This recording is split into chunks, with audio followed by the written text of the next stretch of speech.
¿Quién es el hombre de manos ensangrentadas, a quien en Delfos la roca profetisa ha denunciado como autor de un crimen entre todos inconfesable? Ha llegado el momento para él de huir con pies más poderosos que los caballos al galope, parecidos a la tempestad. Armado con fuego y relámpagos, sobre él cae el hijo de Zeus, y terribles, infalibles, le persiguen las furias. Radiante sobre las nieves del Parnaso, se ha oído una voz que ordena a todos que persigan al criminal misterioso. Pero la inmortal voz, sin tregua, zumba alrededor de sus oídos.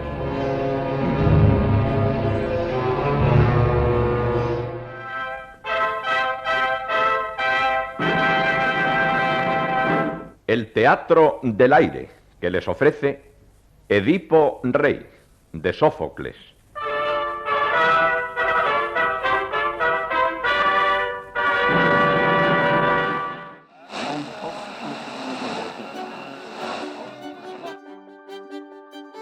Durante buena parte del siglo XX, en diferentes contextos sociales y políticos, la radio española se convirtió en el altavoz del mundo clásico, recreando en las ondas diversas obras de Sófocles, Eurípides o Aristófanes, llevando a los oyentes populares en muchas ocasiones por primera vez los ecos de la Grecia clásica, que se mezclaban con otras funciones populares, música o programas de entretenimiento. En esta época, obviamente, se escuchaba muchísimo la radio en todos los hogares, la gente se reunía en torno a la radio y se escuchaban las radionovelas para niños, para mujeres. Se busca un tipo de radionovela que sea culto. Muy importante y extraordinaria porque la gente no conocía el teatro clásico. Y fue como llevar ese teatro clásico a través de la radio a la casa.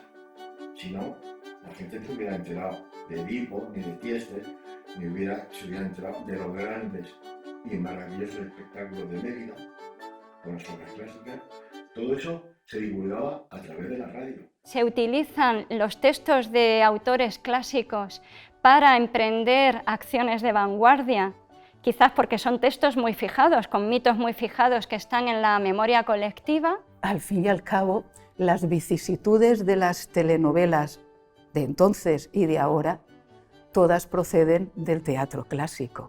Si queremos acceder a las fuentes de nuestra cultura, debemos ir ahí. Y ahí vemos cómo el individuo se enfrenta a sus propios problemas y cómo se enfrenta también a la sociedad. Esa es la razón por la que sigue gustándonos, sigue atrayéndonos el teatro griego. Las adaptaciones de los clásicos comenzaron a desarrollarse en España en los primeros años del siglo XX. La influencia de Francia, en donde se habían presentado con gran éxito montajes de Edipo Rey o de Prometeo encadenado, fue recogida por autores como Adrià Gual, que comenzó a poner en escena algunas de estas piezas en salones de la burguesía catalana. Con ese bagaje, en el año 1903, se representó por primera vez, pero en un teatro privado, el Edipo Rey. Y en ese momento se intenta reteatralizar las obras de los clásicos griegos, considerados nuestros antepasados, del modo más cercano posible que pudiera ser entendido por un público amplio.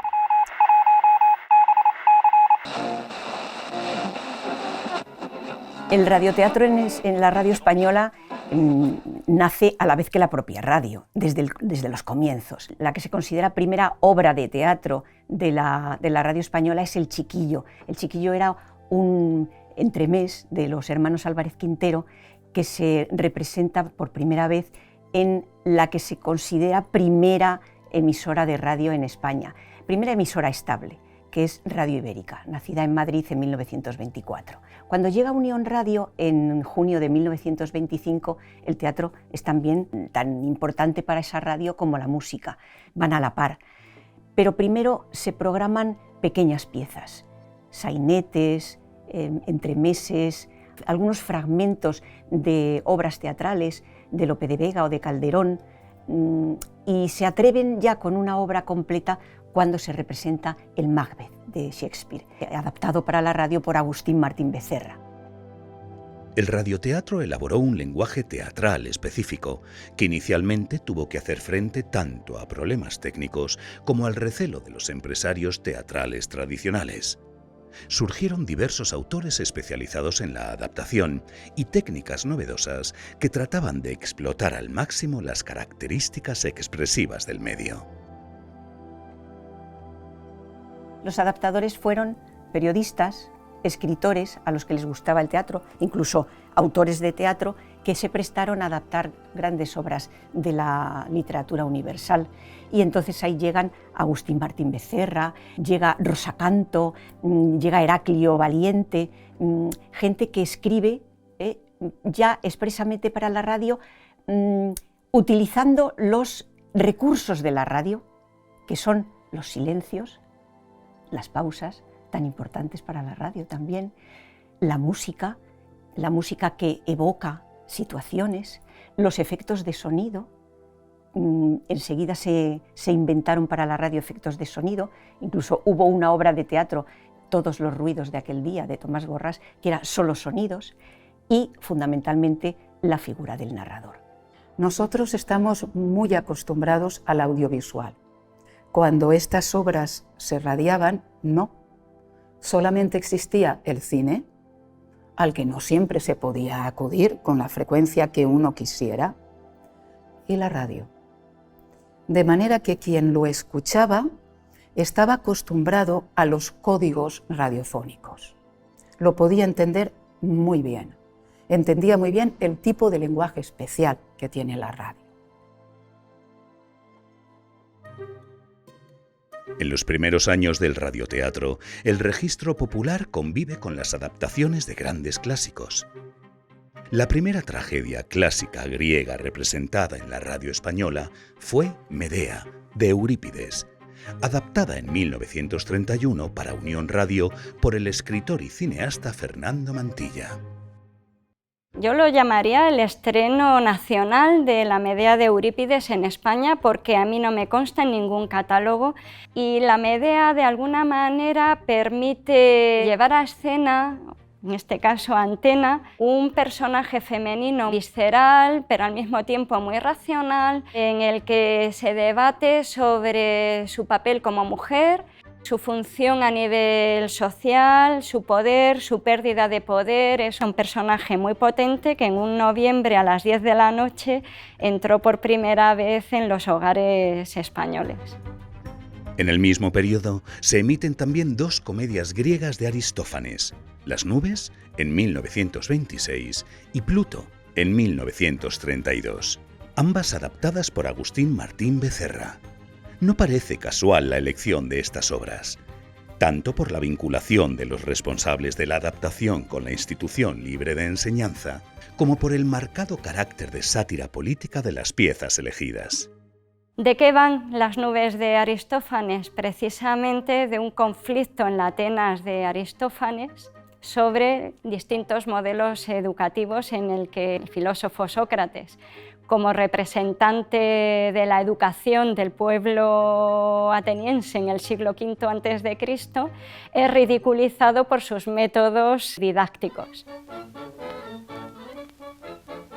Si Las nubes se enmarca en el debate de la época entre la educación tradicional y religiosa y los nuevos métodos de corte laico y progresista, Pluto se estrena en la radio el 24 de febrero de 1932. En plena crisis económica y en el año en el que entra en vigor la reforma agraria del Gobierno de la República. Trata sobre el mal reparto del dinero en la sociedad, ¿no? Un Pluto ciego, un Pluto que está completamente descarriado. Aristófanes es un autor que se presta mucho a ser representado en momentos de crisis. La fantasía de Aristófanes es tal que permite su representación en momentos en los que el caos es lo que reina, en lo que todo sale por los aires, salta por los aires. Y Pluto debió ser un acontecimiento, porque la propia revista Ondas, que era el órgano oficial de Unión Radio, donde aparecían todas las guías de programación, dedica una página completa a este acontecimiento, explicando la biografía de Aristófanes, haciendo una crítica de la obra, e incluso llega a decir en un momento determinado esa crítica: se dice que este Pluto mantiene un lenguaje comedido, limpio de obscenidades y una sátira menos cáustica y mordaz, como queriéndole decir al oyente que podía emitirse porque era para todos los públicos.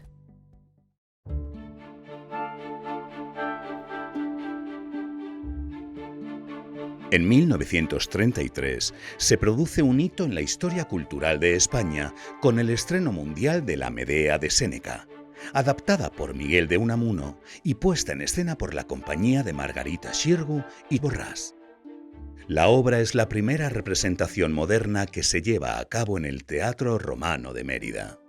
De manera que se elige una obra con todo el cuidado del mundo para que esa vuelta a la vida del teatro romano sea con una gran obra, una de las más reconocidas, pero además no solo de un romano, sino de un español, de un romano español. Fue la primera vez que Unión Radio hizo una retransmisión en directo de una obra de teatro, digamos, de esta envergadura. La retransmisión de La Medea fue, en primer lugar, un reto tecnológico. Sabemos que los micrófonos estuvieron allí porque en las fotografías que se publicaron en los periódicos días después aparece un micrófono delante del proscenio cuando están saludando Margarita Xirgu y su compañía, de manera que sí se emitió. Se emitió además para todas las emisoras que ya formaban Unión Radio. Unión Radio se había convertido en una cadena. Era más difícil todavía, costó mucho dinero y defraudó tanto a los periódicos como a la propia Unión Radio, por el gasto excesivo que había tenido para la República. Hacer ese capricho, decían, de la Xirgu. Para la radio, sin embargo, lo que más pena dio fue que no hubo ninguna referencia a que la radio española, por primera vez en la vida, había retransmitido un acontecimiento de esas características. El estallido de la Guerra Civil en 1936 provoca una catástrofe a todos los niveles. La radio, como principal medio de difusión, se pone al servicio de la población civil, convirtiéndose en un medio fundamentalmente informativo y también propagandístico. Las diferentes emisoras quedan sometidas al poder vigente en las diversas zonas.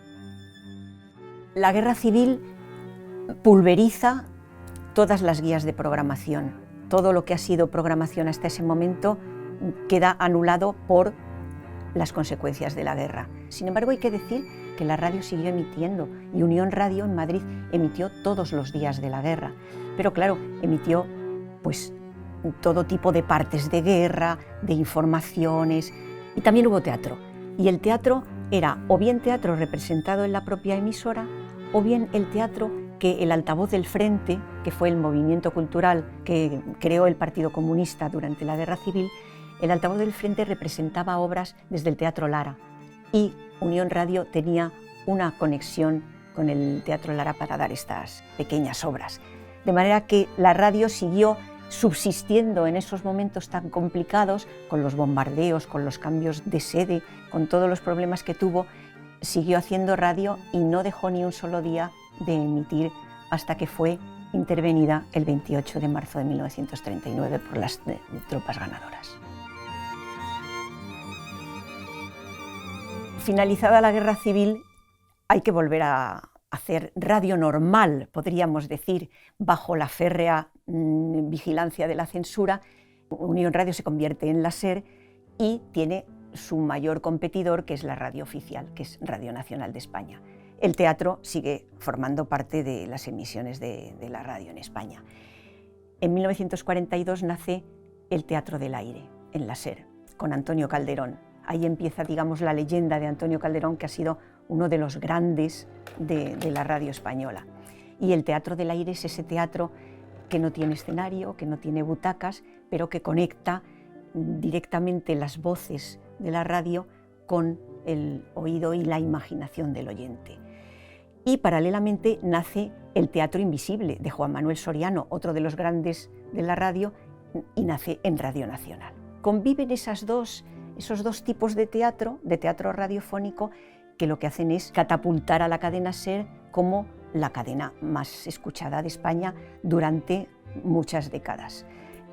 Es una radio en la que te podías encontrar escuchando Antígona de Sófocles, y a los 20 minutos pues escuchabas un capítulo más de Ama Rosa.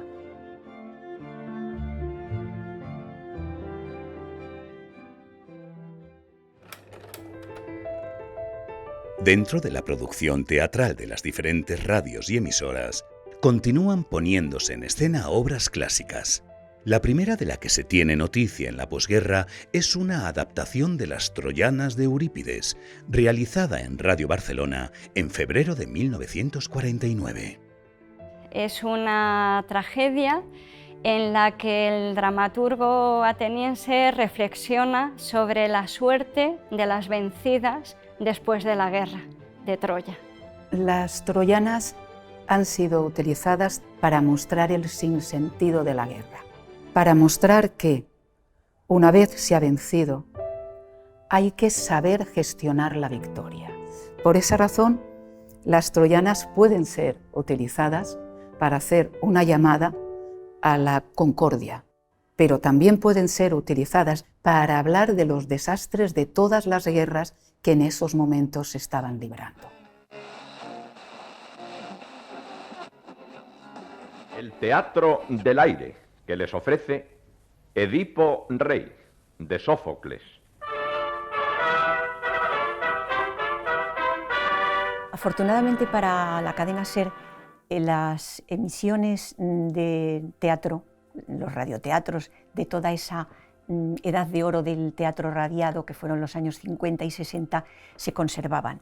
Y al escucharlas nos dábamos cuenta de que estaba el reparto completo, la adaptación, la música, los actores, cada uno en sus papeles.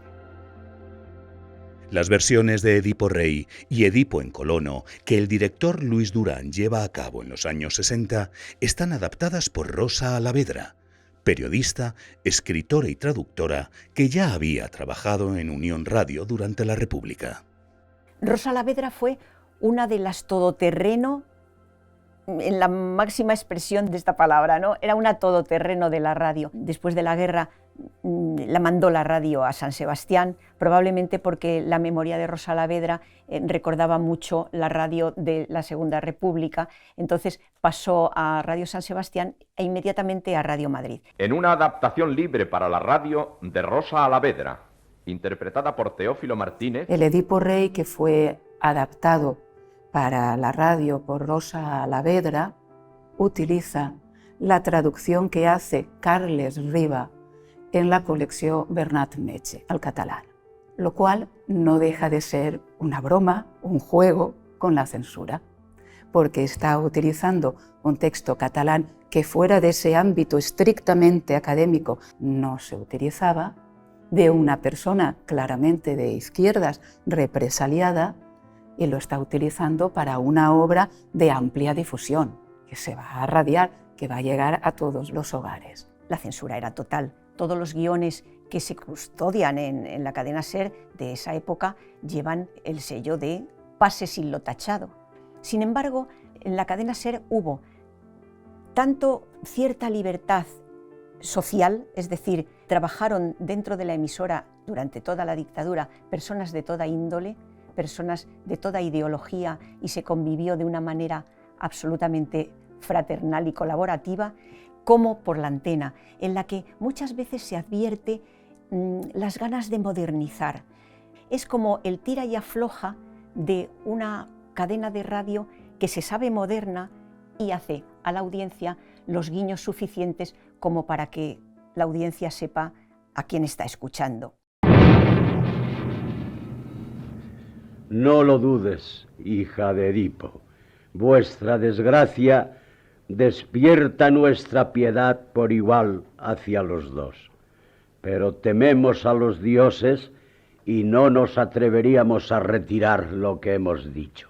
Nombres brillantes o fábulas halagadoras que solo corren de boca en boca para desilusionarnos. la ciudad de Atenas, más que ninguna otra religiosa, más que ninguna otra acogedora y pronta a socorrer al extranjero afligido, ha olvidado para mí sus virtudes. Cada época adapta los textos probablemente con su gusto y seguramente con las exigencias de la élite, digamos, intelectual, pero también de las necesidades artísticas. Constituye una innovación muy importante el tomar directamente la traducción de un texto de Sófocles, directamente pasarla a la radio, frente a la obra de Pemán que hubieran esperado tener normalmente, que es una obra, sí, con ropaje clásico, vale, ropaje clásico, pero de teatro convencional nos encontramos con una obra que es clásica en sentido puro, con sus personajes, sus escenas. La única modificación, obviamente, es que el coro está representado por una persona. Pero no está lejos el que va a desenmascararle. He aquí que traen hasta nosotros al divino intérprete que único entre los hombres ha recibido el don de la verdad.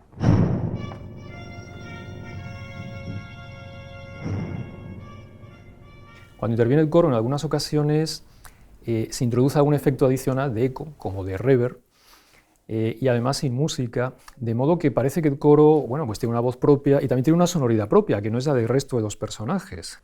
En el teatro de Sófocles, los personajes se expresan en un lenguaje sencillo, comprensible para todos. Sin embargo, hay algo que queremos explicar a aquellos oyentes que no conozcan la estructura del teatro griego, y es la presencia casi constante del coro. El coro, que en realidad debería ser un nutrido grupo de personas, ya que representa a los ciudadanos, a lo que hoy llamaríamos opinión pública, será representado aquí, en general, por una sola voz. O sea, que el coro será sustituido por un corifeo. Me parece muy interesante la introducción que hace el narrador. El narrador, antes de empezar la representación de la obra, explica brevemente el argumento y nos da las claves para que conozcamos el teatro griego. Damos paso a Edipo Rey.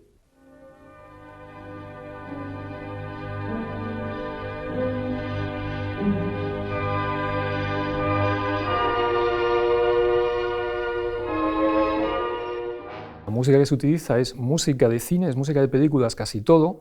Hay alguna excepción, pero muy pocas.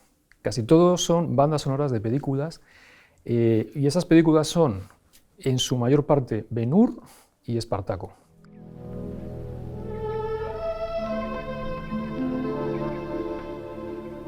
Oh venerables Euménides, de mirada terrible, negras divinidades. Hay música prácticamente siempre. Lo que pasa es que en determinados lugares, de una forma claramente intencionada, esa música se sobrepone al texto. O en ocasiones el texto deja espacio para que la música surja o para que se introduzca un efecto musical que suele ser algo violento, pues un redoble de timbales o un acorde, que es algo que subraya pues, normalmente la intensidad del momento. No se asustará por una amenaza quien no tembló ante la acción.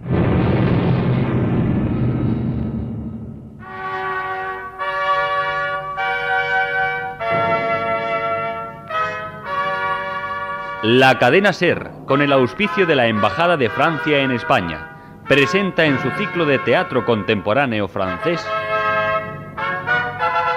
Antígona, de Jean Anouilh. Adaptación y dirección, Jaime Jaimes. No es la Antígona proyectada, no es la Antígona de Sófocles, tampoco es Rosa Alavedra la que finaliza el proyecto, es Jaime Jaimes, un reputado director de escena con una trayectoria profesional también muy solvente y es de origen argentino. De ahí la conexión entre la traducción que ha elegido de Aurora Bernárdez y la editorial Losada y de esta Antígona de Anouilh. En realidad, Sófocles lo que quiere es advertir de los límites del poder, hasta dónde puede un gobernante llegar. La adaptación que se realiza consigue lograr ese punto de inflexión que da lugar a que en el fondo resuene ese problema de los límites en el gobierno. Quiero salvarte, Antígona. Usted es el rey, lo puede todo, pero eso no puede hacerlo. No puede salvarme si yo no quiero. ¿Por qué no? Porque no debo. Tu actitud es absurda. Es la mía. Antígona, te pido que me comprendas. No quiero dejarte morir por una simple cuestión política. ¿Política? Sí, por ir contra el orden establecido. Llama la atención que es fidedigno en toda la traducción, excepto en un punto, en el agón entre Creonte y Antígona. Antígona, sé sensata. Trato de ser fiel a mí misma. Antígona. Representa el enfrentamiento entre Antígona, la chica joven que desobedece al dictatorial Creonte, y el punto de vista de Creonte que explica las razones de su decisión. Tú eres mujer y no entiendes de esto. Todo es un problema político. No discuto si tuve razón o no al dar mi orden desde un punto de vista humano, pero mi política lo exigía y lo hice. Bueno, y hay un caso peculiar que es el de Antígona, cuya música tiene otra procedencia. Sobre todo se utiliza música de Stravinsky, del año 1965, que se llama Orfeo, que considerado en conjunto es la única obra musical de tema griego referida a la cultura griega que se ha utilizado para sonorizar estos radioteatros.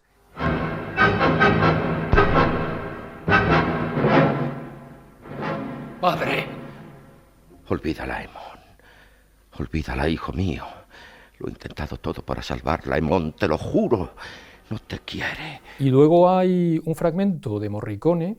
La verdad es que este es un fragmento que pasa un tanto inadvertido. Es una sonoridad más bien experimental.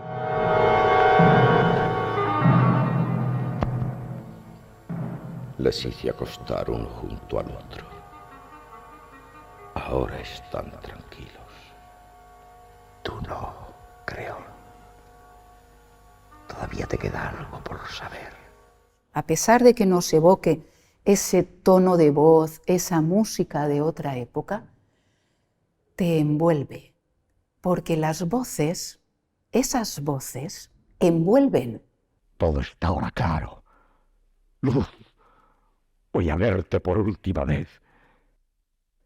Estoy ya convencido de que nací de quien jamás debí nacer. Me casé con quien no debiera haberme casado y maté a quien nunca debí matar.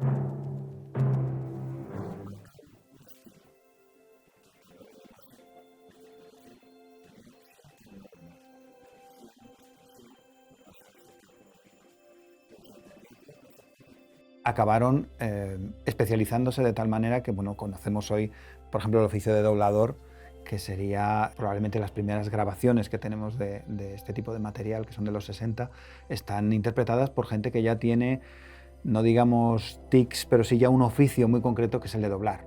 Entonces, cuando tú oyes esas dramatizaciones te suena mucho a las películas de la época, mientras que cuando oyes las grabaciones comerciales en discos de vinilo de los actores de la escena, te encuentras un tipo de interpretación completamente distinto. Juana Ginzo, Matilde Conesa, Pedro Pablo Ayuso, Luis Durán, grandes actores que lo mismo hacían la Antígona o el Quijote como te hacían un personaje de Los Porretas o de Amarrosa. En el caso de Juana Ginzo fue su papel más importante popularmente hablando, porque ella siempre aborreció ese papel porque a ella le hubiera gustado que la reconocieran por las grandes obras de teatro que había representado en la radio. Fue interpretado por la Gran Compañía de Actores de Radio Madrid con arreglo al siguiente reparto por orden de intervención.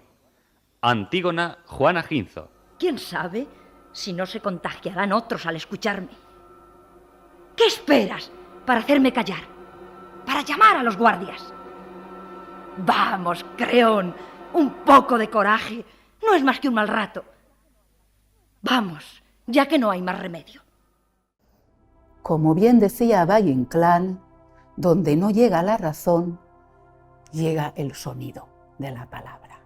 Ese sonido, solo el sonido, hace que te llegue al alma. Mucha gente se pregunta por qué murió el radioteatro, que tuvo ese éxito tan clamoroso en los años 50, 60, principios de los 70.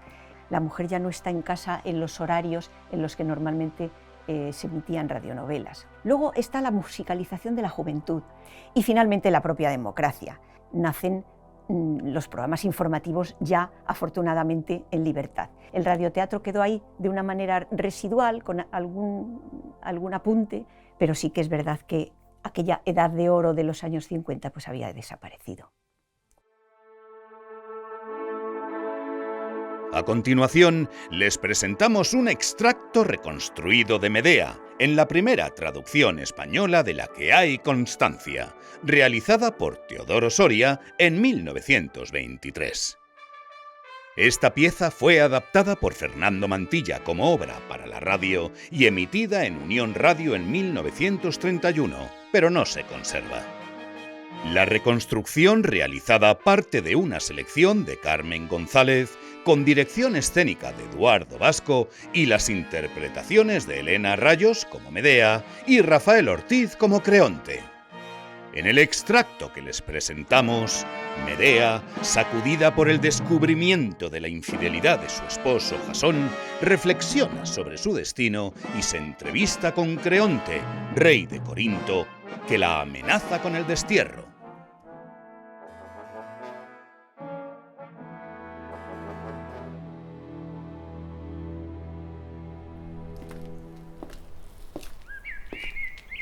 Salgo de mi palacio, oh mujeres corintias, para que no me reconvengáis.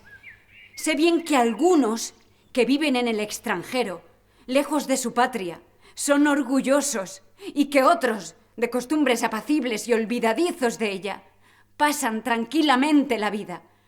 Este mal que me ha sobrevenido cuando no lo esperaba ha desgarrado mi corazón, acabando conmigo. Y como la vida no tiene ya atractivo para mí, deseo morir. Mi esposo, el peor de los hombres, me ha abandonado cuando él tenía cifrada mi mayor desdicha. De todos los seres que sienten y conocen, nosotras, las mujeres, somos las más desventuradas, porque necesitamos comprar primero un esposo a costa de grandes riquezas y darle el señorío de nuestro cuerpo. Y este mal es más grave que el otro, porque corremos el mayor riesgo, exponiéndonos a que sea bueno o malo.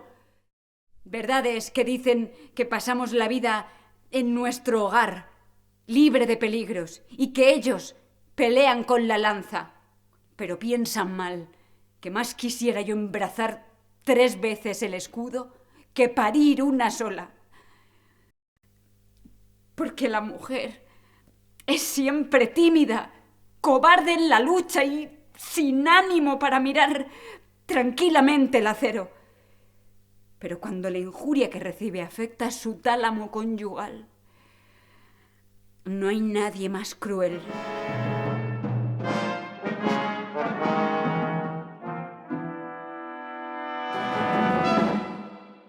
Mándote, Medea de torva mirada, llena de ira contra tu esposo, que salgas desterrada, llevándote a tus 2 hijos y sin dilatarlo un instante.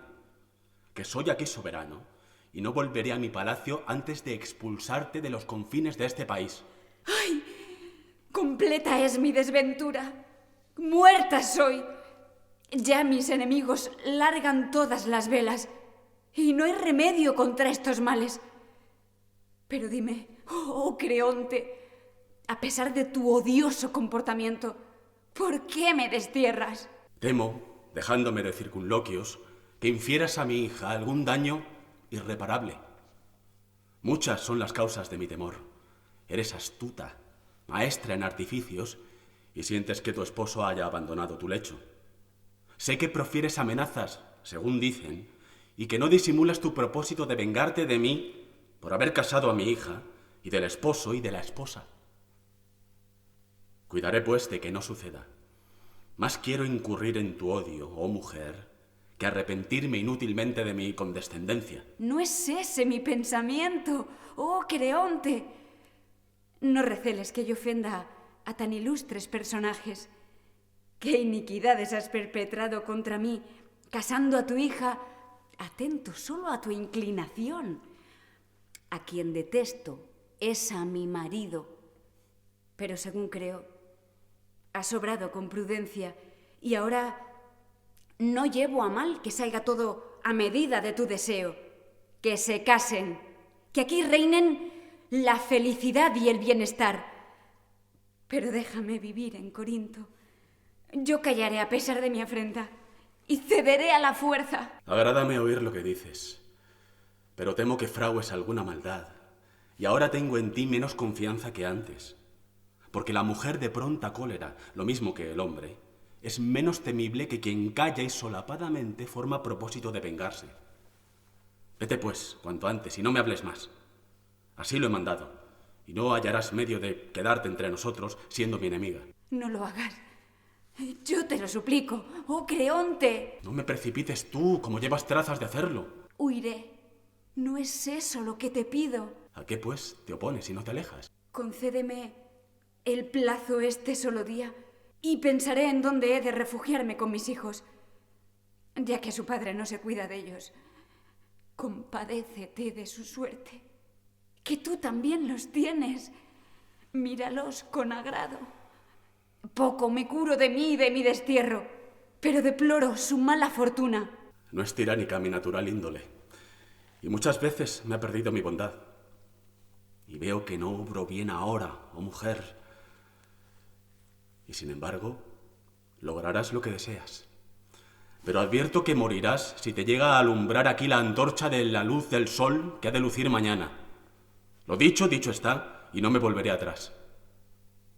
Ahora, si te conviene quedarte aquí, quédate por un solo día, que no podrás cometer ningún crimen de los que temo.